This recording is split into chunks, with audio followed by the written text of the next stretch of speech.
반갑습니다, 여러분. 여러분들을 만점으로 안내해드릴 역사 이야기꾼 사기꾼 최용욱입니다. 자, 오늘 할 주제는 바로 대한제국과 광무개혁. 우리가 한참 전에 여러분들 시작한 걸로 기억을 하는데 이모군란부터 대한제국까지가 하나의 사건의 흐름 속에 있는데 이 부분이 여러분들 굉장히 어려워하는 부분이에요. 드디어 여러분들 그 마지막 사건까지 왔습니다. 자, 오늘의 주제 대한제국 광무개혁을 하도록 하겠습니다. 자, 오늘의 주제는 일단 제목으로 얘기를 하면 제국이 돼요. 대한제국은 몇 년도에 만들어지냐? 1897년도에 만들어졌고 그 이후 1910년까지 간 나라를 바로 우리나라의 식민지가 되기 전까지 있었던 나라를 바로 대한제국이라고 얘기를 하죠. 자, 그렇다면 갑시다. 자, 무엇을 하냐? 계속해서 고종이 아관파천으로 러시아 공사관에 있다 보니까 우리의 이권들을 다 뺏기게 되죠. 뺏기게 되니까 이거에 대해서 저항하는 단체가 났어요. 독립협회. 바로 앞전 단원에 있었던 거니까 여러분들 기억을 하실 겁니다. 독립협회가 고종 돌아와라. 돌아와야지만이 우리의 이권을 뺏기지 않는다. 이런 요구를 했고 결국 고종은 복귀를 하게 됩니다. 자, 고종이 돌아와서 무엇을 하느냐. 일단 환궁을 해요. 어느 궁전으로, 어느 궁궐로 환궁을 했느냐. 경운궁. 경운궁으로 환궁을 합니다. 경운궁은 지금은 뭐라고 부르냐면 여러분들 덕수궁이라고 불러요. 아니 왜 경복궁으로 돌아가지 않고 경복궁은 바로 명성황후께서 돌아가신 곳이에요. 그러다 보니까 거기로 돌아가는 건 그렇죠. 거기다가 또 하나의 이유는 경운궁이요. 러시아 공사관에서 제일 가까웠어요. 그러니까 솔직히 말하면 좀 그래. 가장 빨리 튀기 쉬운 곳으로 간 것도 사실입니다.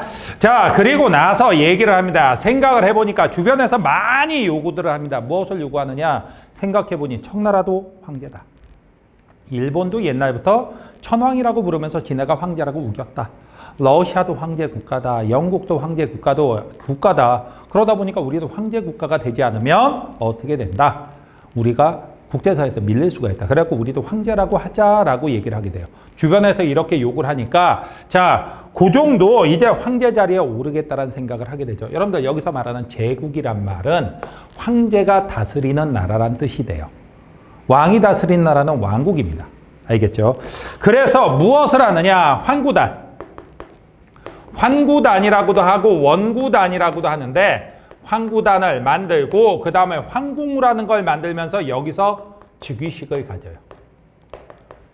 환구단에서 즉위식을 가지게 되고 국호는 무엇으로 하느냐? 대한제국. 그 다음에 연호. 황제가 됐으면 연호를 정합니다. 그래갖고 광무라는 연호를 만들게 돼요. 그래갖고 광무 연호를 정하면서 이제 대한제국, 제국으로서의 역사가 새롭게 시작이 되죠. 이렇게 된다. 그래서 이 대한제국에서 한 근대화 개혁을 다른 말로는 여러분들 바로 뭐라고 얘기하면 광무개혁이라고 얘기를 하는 거예요. 왜? 광무 황제가 이끌어낸 개혁이라고 얘기를 하죠. 자, 그런데 이 광무개혁은 어떤 뜻을 갖고 있었냐? 광무개혁은 어떤 모토로 갔느냐? 이게 좀 애매한데 여기서 주장했던 모토가 바로 이겁니다. 구, 본, 신, 참이에요. 도대체 구본신참이란 말은 뭐냐? 옛 것을 근본으로 하고 새 것을 참고한다는 뜻이야. 옛 것을 근본으로 하고 새 것을 참고로 한다? 그건 뭐야? 이건 빨리 하겠다는 얘기입니까? 아니면 천천히 하겠다는 얘기입니까? 천천히 하겠다는 얘기예요. 왜? 당시 고종은 비판을 합니다. 무엇을 비판하느냐? 갑오 을미개혁이 너무 급진적이었다. 그러다 보니 결과적으로 을미사변이라는 그런 비극적인 결과를 맞고 말았다. 그러다 보니까 속도 조절을 좀 해라. 너무 급진적으로 하지 마라라고 구본신참을 얘기를 한 거죠. 그러다 보니 구본신참에서 본다라면 이건 점진적 개혁이 돼. 아주 느리게 하는 점진적 개혁입니다. 어떤 개혁이 있었는지 여러분들 간단하게 좀 살펴보도록 하죠. 어떤 개혁이 있었냐? 첫 번째 나오는 건 식사능업이라는 걸 하겠다고 합니다. 식사능업. 자, 식사능업이라는 건 근대적 공장, 근대적인 기업 이런 것들을 만들겠다는 얘기예요. 근대적인 기업, 근대적인 공장 이런 것들 많이 만들어라라고 얘기를 합니다. 그리고 이것과 연결돼 갖고 이제 젊은 사람들이 이런 근대화 개혁을 하는데 앞장서 주려면 바로 학교가 필요하다. 그래서 무슨 학교를 만들려고 하냐면 여러분들 기술학교를 만들려고 하는데 이 기술학교를 다른 말로는 광무학교라고도 불렀어요. 기술학교, 광무학교 같은 학교들을 만들고 유학생도 보냅니다. 그 다음에 여기서 끝나는 게 아니라 우리가 여러분들 기억할지 모르겠어요. 갑오을미개혁에서 가장 큰 한계점 중에 하나가 바로 뭐가 되냐? 원래 근대화 개혁을 하면 제일 먼저 근대화 개혁을 해야 될 게 바로 무엇을 해야 되느냐? 다른 게 아니라 군사개혁부터 해야 된다고 했죠. 근데 군사개혁이 거의 빠졌다라고 얘기를 했었습니다. 왜? 일본은 우리나라가 세지는 걸 원하지 않으니까. 그래서 군사개혁 하겠다라고 하면서 원래 있던 친위대, 진위대 강화시킵니다. 그리고 시위대라는 걸 새로 만들기도 해요. 하지만 그것보다 더욱더 중요했던 건 원수부라는 걸 설치합니다. 원수부. 그리고 이 원수부의 원수를 누가 하면 황태자가 맡고요. 황제는 총원수로. 그러니까 군사력을 확실히 황실에서 밀어줘가고 키우겠다라고 얘기를 하고 그 다음에 무슨 학교도 만들라고 얘기를 하냐면 무관학교도 만들라고 얘기를 해요. 무관학교. 이 무관학교도 만들었습니까?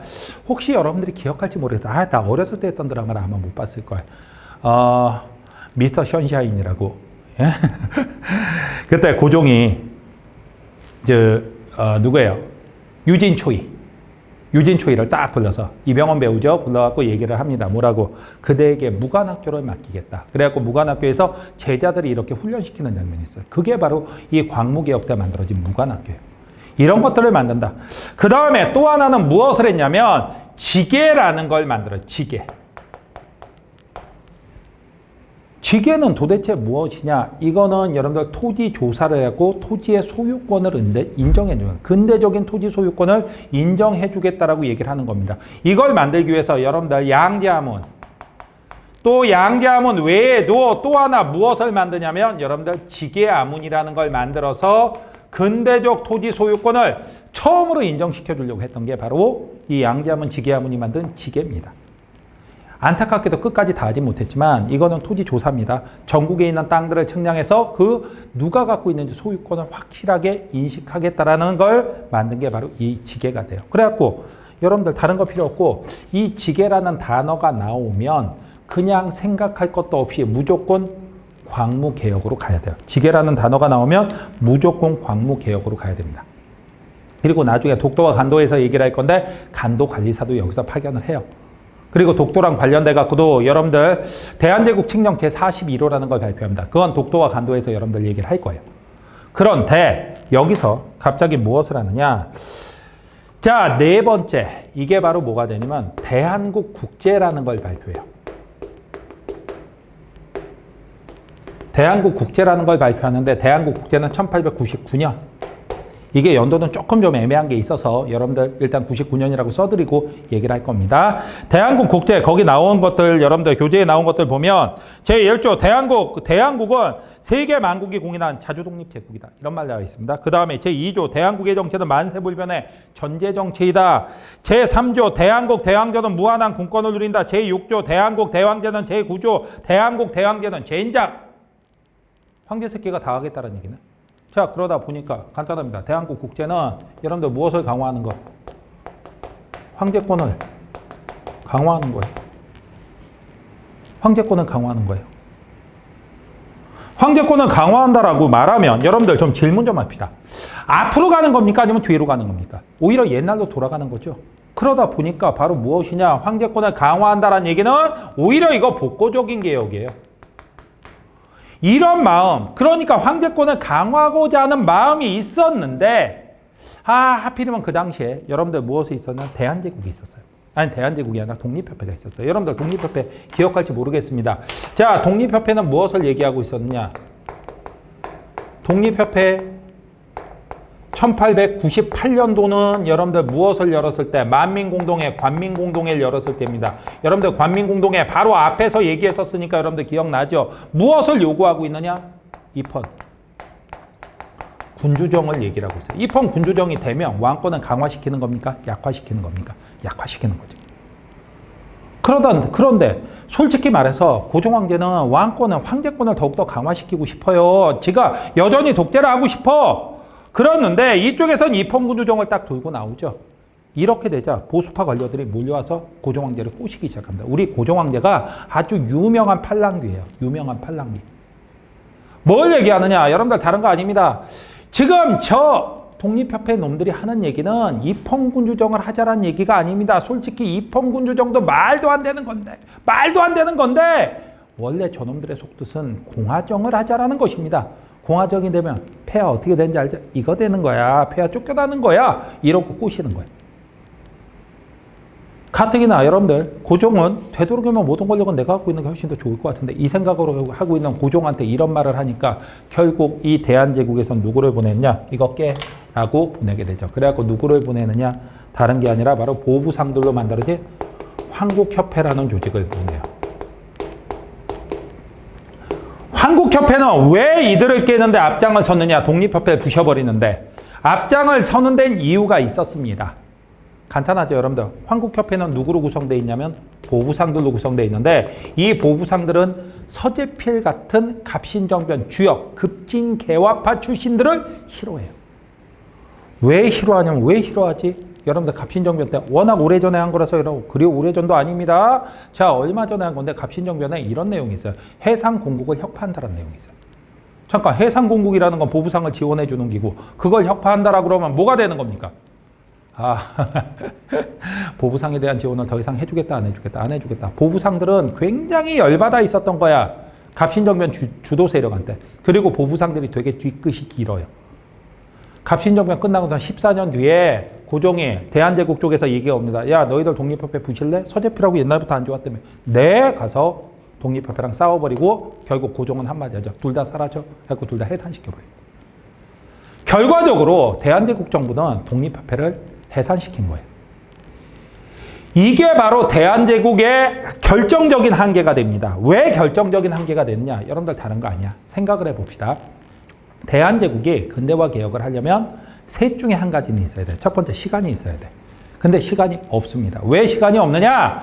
대한제국이 있었던 기간은 불과 13년. 여러분들 1910년이 무슨 해냐? 다른 게 아니라 바로 대한제국이 일본한테 망한 해. 경술국지. 우리나라가 일본의 식민지가 됩니다. 그렇다면 남은 시간은 불과 13년밖에 안 남았어요. 근데 실질적으로 우리나라가 망했다라고 얘기하는 건 1905년입니다. 1905년에 무엇? 을사늑약 때. 자, 그게 돼요. 실질적으로 망한 해는 그 해입니다. 그렇다면 을사늑약 때까지 불과 8년 남았어요. 8년.